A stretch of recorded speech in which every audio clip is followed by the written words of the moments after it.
RC Rollers right here, giving you my post recap fights review and the destruction of Miguel Berchelt. Remember, fellas? Couldn't get you this yesterday. I wish I could have, but I was too busy having fun in Ensenada. Okay, here we go. I was 4-1. I saw my videos, saw the predictions. Before I get into the predictions, let's get into the predictions. I had Broner winning. That's 5-1. I had Gabe Flores winning. That's 6-1. I had Otto Wallin winning. That's 7-1. And I had Berchelt winning. That's 7-2. There's another fight. Before getting to those, let me review these two actually. Gabe Flores, did not expect him to win by KO. The last fights that I saw, he was more of a boxer puncher, boxer style, hitting, defensive. You know what I mean. I thought IUD. I will say this, that Velez did look past it, but what I always say about this, that if you're a prospect and if the guy's past it, you do have to finish him. He did a good job. Is he ready for any of the 130 champions? I don't think so. I think Diaz will beat him. LSC can beat him at 130. I believe Tank will destroy him. Valdez will do numbers on him. There's many, many guys that will do a lot. Even Miguel Berchelt will destroy this kid. I don't believe Miguel Berchelt is finished, but let's keep going. He did impressive. Otto Wallin, he beat the shit out of Brazil. Brazil took a beating. Brazil's gone. I think he's gonna be a journeyman or a gatekeeper. One of those two. He still has the power, but I didn't see nothing from him. Nothing at all. And I think he should call it quits or just have low-level fights if you want to keep doing this as a living, which is not good in the brain if you know how to defend yourself. I don't want to win. I didn't see the Broner fight. I just saw that he won. I called it. I was right. Now, the two fights that I actually did see really good other than the Flores fight, another one that I completely forgot to make a prediction. What I would have probably gotten wrong. It was the Avanesian fight versus Pretty Boy Kelly. Josh Kelly. Kelly lost by KO. TKO. They threw the towel. The kid was winning the fight. It's just that, how can I explain it? I don't know if it was the loss of blood, if it was too overhyped. I do know that British fighters do tend to step up a lot quicker than American fighters. The kid's only 12-0. Well, 12-1 now. And the Venetian brought his game. He came to beat the shit out of him. Non-stop. And that's what he did. He came to win. And win is what he did at the end. Congratulations to Venetian. You were the underdog. You won. Now, let's get to what everybody really wants to talk about. The destruction of Miguel Berchelt by the underdog, Oscar Valdez. First off, thank God Berchelt's okay. 2, you have a warrior's heart. You went out fighting. 3, respect. Mr. I Shut People's Mouth. Mr. New Champ. Mr. Oscar Valdez. Man, like I kept telling you guys, I love both. They're going to fight on my birthday. I was so happy about that. Let's get to it. Oscar Valdez put a boxing clinic. He played a defense, moved around, jabbed. When he saw that power coming, clinch. He showed what boxing was. I will let you know this. If I would have had seen his last 2 fights, this style of fighting, I would have not gone against Valdez. I would have made pretty even. It would have been 50-50, and that would have been a harder decision for me. But because Valdez was a toe-to-toe, broken jaw, broken ribs, Miguel Berchelt, a strong puncher, a body puncher, that's why I went with Berchelt. But Valdez silenced his critics by going something that he did not do his last fights. Played defense, played it smart, fought. Because you cannot play boxing, as you can tell with Miguel Berchelt. You cannot say that Miguel Berchelt has no chin. because the guy took a beating. Yeah, he was down 3 times or twice and then brutally knocked out. Before I get there, knocked out of the fuck year. I'll say it again. Knockout of the fucking year. Do not want to see more. I do not care if Povetkin knocks out White again. Because I don't know if it's going to happen. But this is knockout of the year. Not a contender. It's a fact. Now, Berchelt, people are saying they're blaming Chavez and they're blaming AMLO, the Mexican president, because they chose Berchelt over Valdez. Is that they added more heat to Valdez? No, he just put a boxing clinic. People are blaming COVID, that maybe he wasn't strong enough. Could be. Or people are saying that he's too big for 130 now.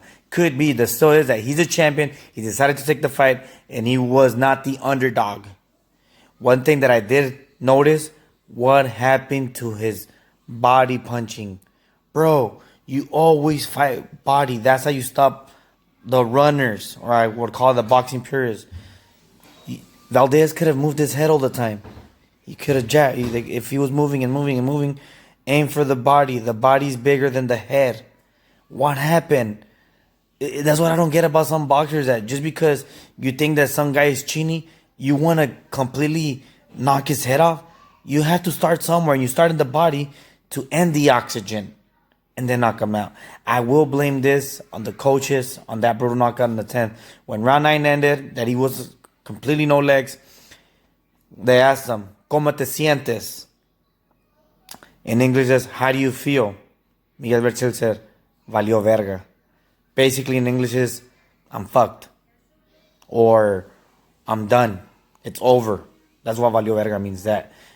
Basically, I'm done. And he was saying it without air. He was like valió verga. And people, he could have still looked like a warrior by throwing the towel, that it was your coach throwing it, not you. You almost killed this guy. People were saying, is he dead? You guys like the... Well, everybody loves a knockout. I did call it a knockout of the year. But it's... I mean, what can we do, right? It's boxing. That's what it is. And that's why we watch boxing.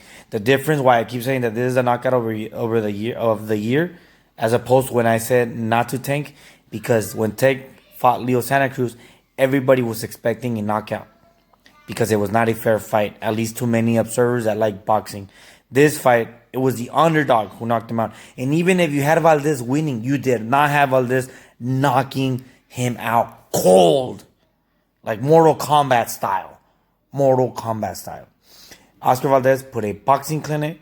Oscar Valdez, better jab, better movement. His power punches were landing. I still love both. Is Oscar Valdez the main dog at 130? I don't know. I can't say that. I do know that Tank Davis has not fought big a position at 130, so I can't say him. Jamel Herring, you can kind of say since he beat Ito, but I don't know. I don't know if it's still even there. People are telling what's next for Oscar Valdez. He called out Shakur. Is he ready for Shakur?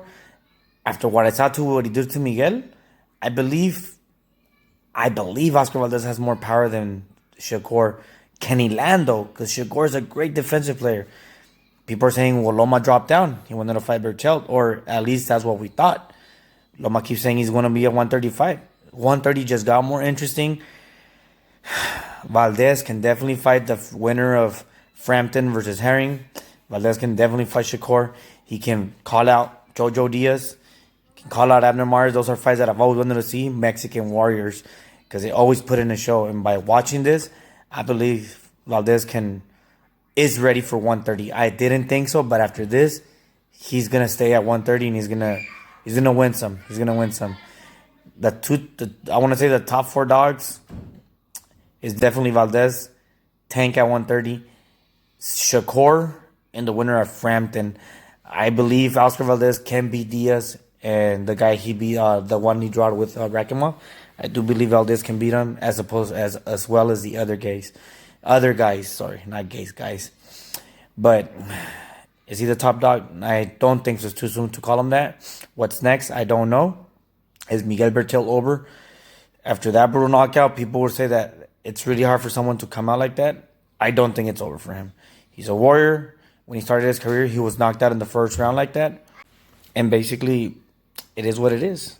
Respect the champion. And the new 130 WBC champion, Oscar Valdez, moved up 3 fights ago. Knocked out the most, I want to say the better champion at 130. For me, it was never Tank. Tank is a great champion, but he wasn't consistent with great fighters. People said that Berchelt's a bum, or they're saying that he's overhyped. No, he beat Takeshi Miura, who had put in a war with Vargas. He beat Vargas when he was still good. He beat a power puncher and Roman. He beat Vargas again. He beat Jason Soto. I don't think they're the top dogs. I think everyone's still even, but I will definitely say that Valdez is there to stay. Will Berchelt come back to become a champion? If he moves up, I don't see him be a Teal, but if Teal moves up, all the four belts go loose, then I can see him picking up a belt. And I also want to apologize to Valdez. You proved me wrong. You shut my mouth. You showed your ring IQ because I did not think you had it. And you shut my mouth. But I still love you. Remember that. I was never against you. Well, only for this fight. I still love you. You showed a lot of heart. And I was your biggest fan. I'm the Scott Quick fan. When you broke your jaw and you fought through it, I was like, fuck, that's my boy right there. Arriba Sonora. For those who are from Sonora. I'm not. I'm just saying it for him. And for another one, I do believe Reynoso's a great trainer. I always said that he could only be good with the people who have high IQ. But after what I saw, what he did with Ryan and Oscar Valdez in this fight, and maybe what I can see from Andy Reese, not on the fight that he's going to have next, but on future fights, then I can definitely say, yeah, he's a great coach. Just because of those two fights, because of the fighters that they fought. And yes, Reynoso is a great trainer. By Ryan beating Luke, by Valdez beating Berchelt, by Canelo winning next month, and maybe going undefeated, not undefeated, but undisputed by the end of the year, and whatever Ryan Garcia and Valdez do in the next coming days, Eddie Reynoso is going to definitely win Trainer of the Year. It's what can I say? It's right there. It's right there. It's right there. Do like, do comment, do subscribe.